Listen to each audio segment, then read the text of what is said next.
Merci beaucoup pour votre présence. Moi et le ministre Blair, pour nous, c'est vraiment un privilège de voir le travail acharné de soldats canadiens et canadiennes avec nos alliés de Pologne et avec nos courageuses amies ukrainiennes. Le travail qu'ils font ici, c'est vraiment le travail qui sauve les vies. So it's just a huge privilege for me to be here today, and I think I speak jointly for myself and Minister Blair to see the amazing work our Canadian men and women in uniform are doing here with Operation Unifier. The work they are doing here is literally saving lives. Through Unifier, Canada has trained 40,000 Ukrainians.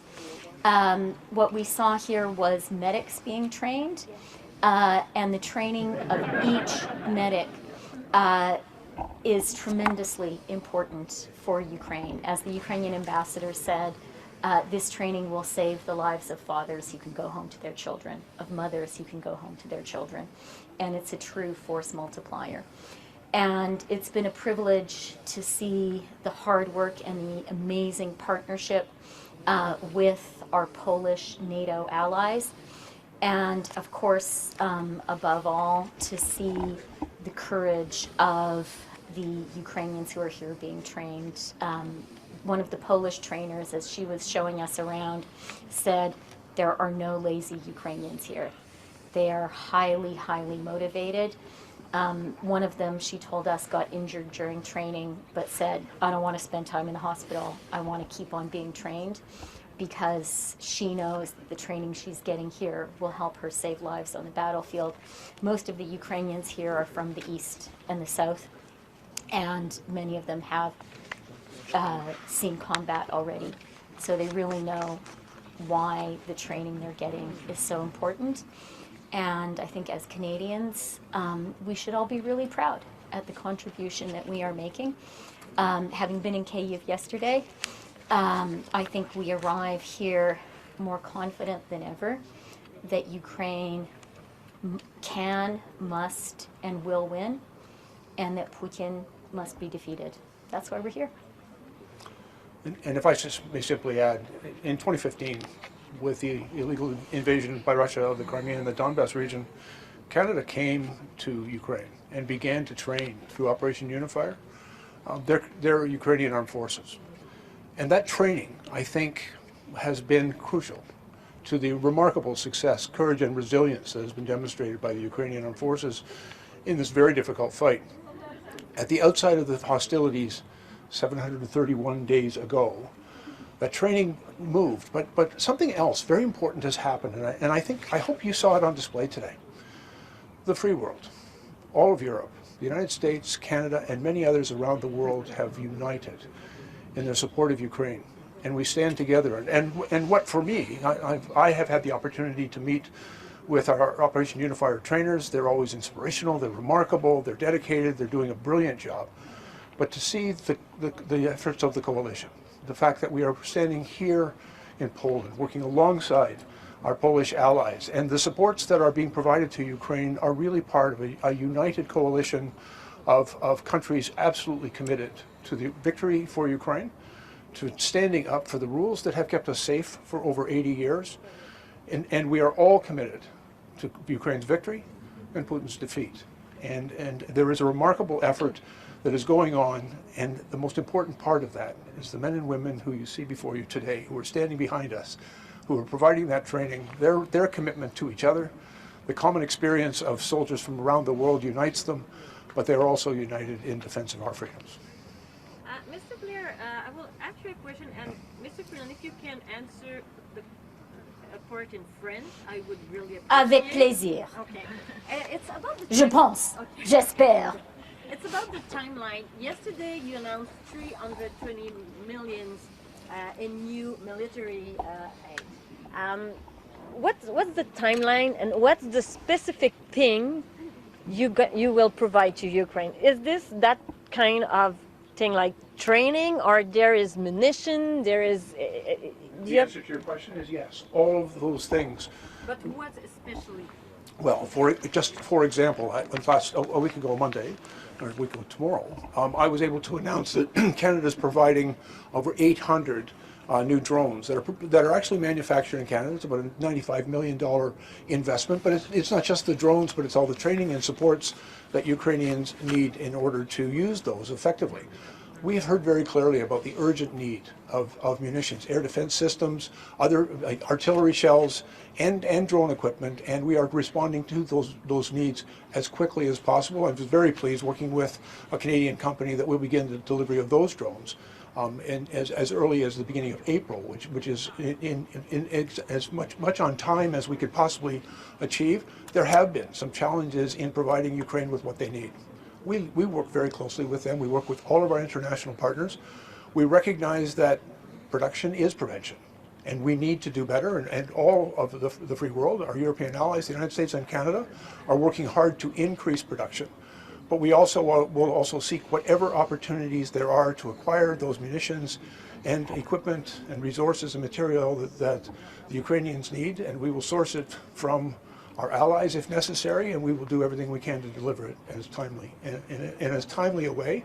The need is urgent, and again, the support that we're providing is being put to extraordinary use by an ingenious and innovative armed forces in the Ukraine, but they need our help, and we're going to continue to provide it.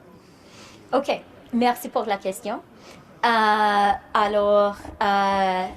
Hier, oui, c'était hier à Kiev, le Premier ministre a annoncé une aide importante du côté du Canada pour l'Ukraine. Plus de 3 milliards de dollars et un accord bilatéral de la sécurité. Ce sont deux choses très, très importantes. Et le fait que nous et le Premier ministre étaient là, au capital de l'Ukraine, le 24 février, en personne, ça dit beaucoup et c'était très important pour la morale ukrainienne. L'appui, la présence, la solidarité. Concernant votre question en particulier, comme le ministre Blair a dit, nous sommes en train d'aider les Ukrainiens au front militaire avec la formation, comme on a vu, et le Canada est le chef du file en ce qui concerne la formation des Ukrainiens. C'est très important. Ça sauve des vies et ça permet les Ukrainiens de continuer de se battre. Comme le ministre a dit, maintenant, on est très engagé en fournissant pour l'Ukraine 800 drones manufacturés au Canada. On a déjà fourni des véhicules blindés et le Canada était le premier pays qui a fourni ces véhicules en Ukraine. On va continuer cet effort. On fait partie aussi de la coalition pour les avions ukrainiens et on est en train de travailler avec nos partenaires pour aider les Ukrainiens au ciel. On travaille maintenant, comme le ministre Blair a dit, ou hier ou avant-hier, de travailler avec les Américains pour acheter le NASAM pour les Ukrainiens. Et c'est aussi un besoin très, très urgent. Et finalement, on comprend le besoin très urgent des Ukrainiens pour les munitions. On travaille sur cela, incluant en travaillant pour améliorer la capacité de production chez nous au Canada. Can you speak more about the NASAM system in English and whether there's any update on timeline there? I think a month ago we were supposed to be closer to getting it. Yeah, I mentioned it just now. It's something we're very, very focused on, and Bill is the guy who's leading the charge, so I'll maybe let him say a few more words. To be clear, Canada has previously donated NASAM missiles to Ukraine, but they need additional systems. When they made that need known to us, we actually committed $400 million, and we looked for the fastest way to deliver those systems to Ukraine.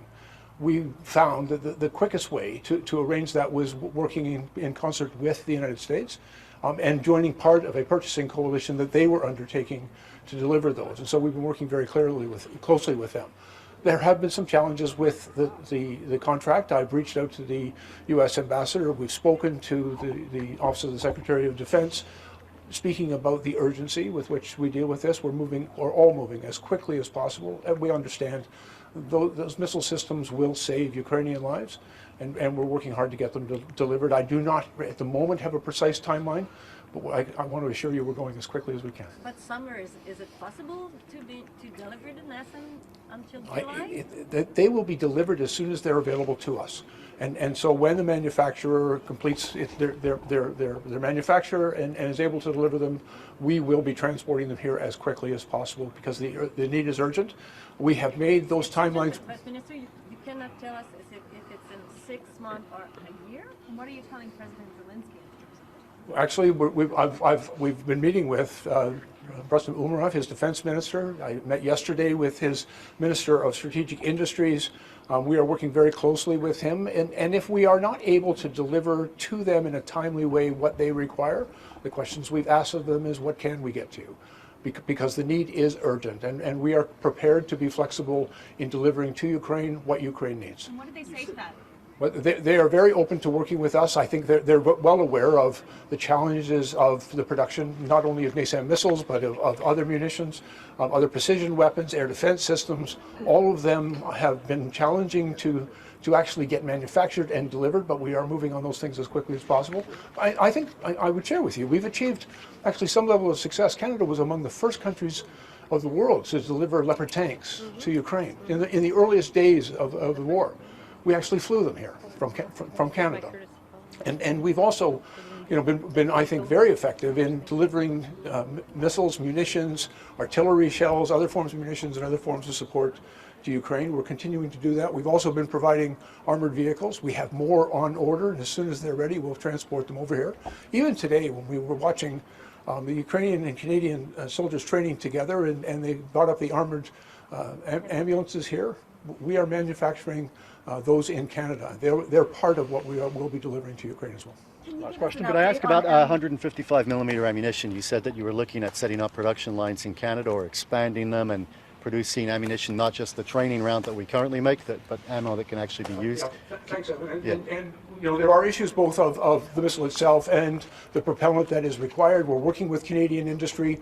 We are working with them right now to determine what investments have to be made to increase production. But increasing production will take time. And so we've sought other sources of that 155 ammunition that is so critical to Ukraine. And just last week, I entered into a memorandum of understanding with the Czech Republic. They have reported to us that they have munitions available that we can acquire from them and then donate to Ukraine. And we are moving forward on that because there's an immediate need and there's a long-term need, and we're working hard to address both. All right, last question. Minister, strange context. I want to ask you about farm care. You've made a deal with the NDP. How does this affect your spring budget in terms of the cost of launching with this initial sort of umbrella of drugs? Et si vous pouvez répondre en français également. Avec plaisir. Thank you so much.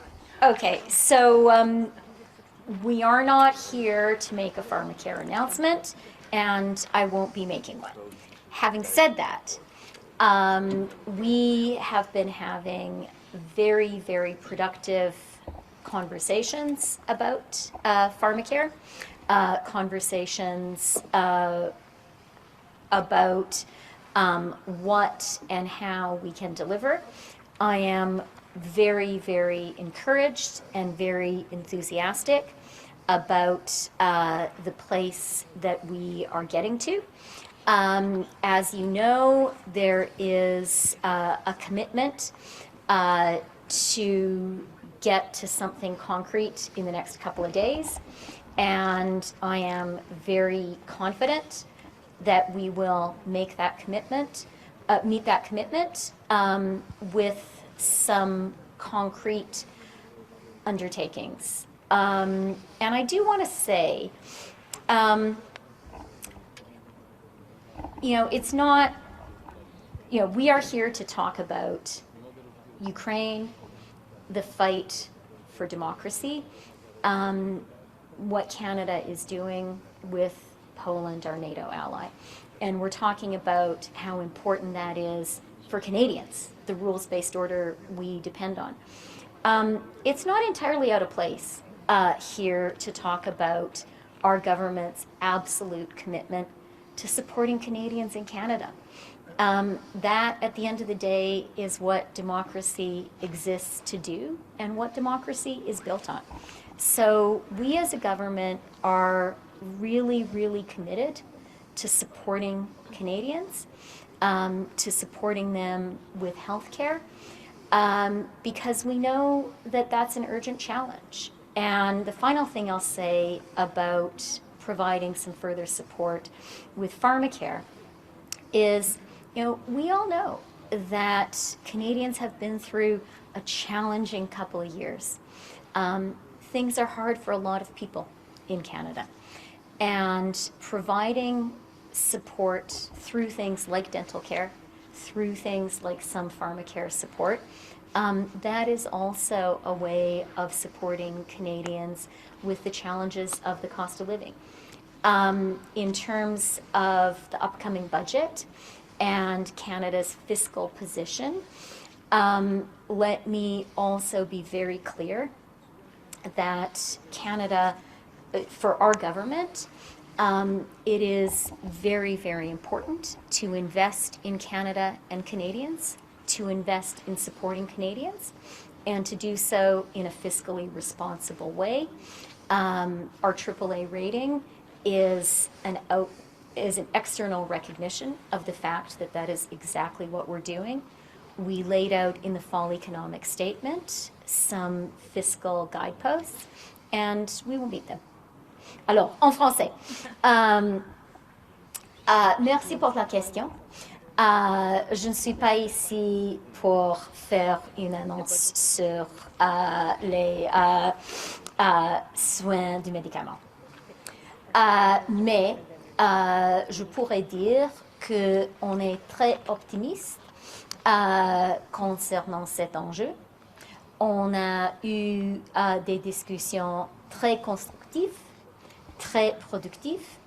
Comme vous savez très bien, on a pris un engagement de faire une annonce concrète dans les jours prochains. Et je suis optimiste qu'on pourra faire cela. Je pense que c'est important aussi de souligner, on est ici pour souligner pour les Canadiens et Canadiennes l'importance de le travail que le Canada a fait à l'international, l'importance de notre appui, notre soutien pour l'Ukraine, notre travail avec nos alliés de l'OTAN, ici avec la Pologne. On fait cela parce qu'on sait qu'on doit se battre pour défendre notre démocratie.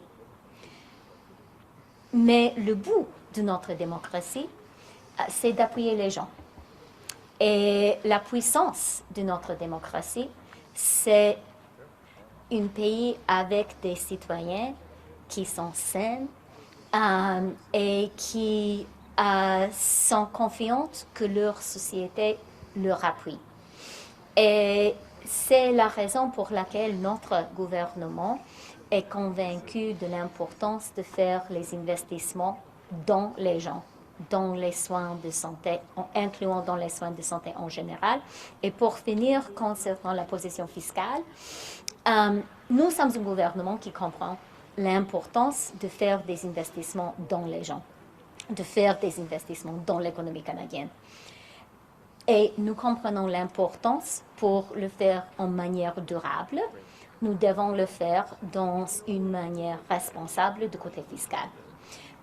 C'est ce qu'on a fait et c'est ce qu'on continuera de faire. Merci. Judy. Minister Blair, Hi, Judy. were you able to find savings in the cost analysis measures at the Department of Defense in terms of finding $1 billion in, that you could perhaps divert towards this $320 million that we are contributing in new funding for equipment for Ukraine? Is that where some of the money is going? Finding that fat and rediverting that money in our defense budget? I think it's the responsibility of all of government to make sure that when we are spending Canadian tax dollars, that we do it wisely, we do it efficiently, that we produce the best possible value for Canadians in all of those expenditures. And like every large bureaucracy of government, including the Department of National Defense, we are looking very carefully at how money is being spent and making sure we actually produce real value. I've made it very clear, by the way, to the Canadian Armed Forces, I do not expect any of those spending reductions to impact on their capabilities or the services that we provide to the men and women who serve. They're too important to this country, and they're too important to our international efforts. Are we using that money though for Ukraine? Well, but let me say, first of all, that in 2017, we made a very significant commitment to defense spending. Back in 2014, less than 1% of our GDP was actually being spent on defense by Canada. That created a real deficit. In 2017, we made a decision to make very significant new investments in defense through our Strong, Secure, and Engaged initiative. We also undertook two other really important initiatives, the National Shipbuilding Strategy to produce new Arctic offshore patrol vessels, new combat surface ships, and we've committed nearly $40 billion to NORAD modernization. And so there's a very positive trajectory of additional money that's being spent by Canada on defense, and it's in direct response to an increasingly concerning and perhaps dangerous world.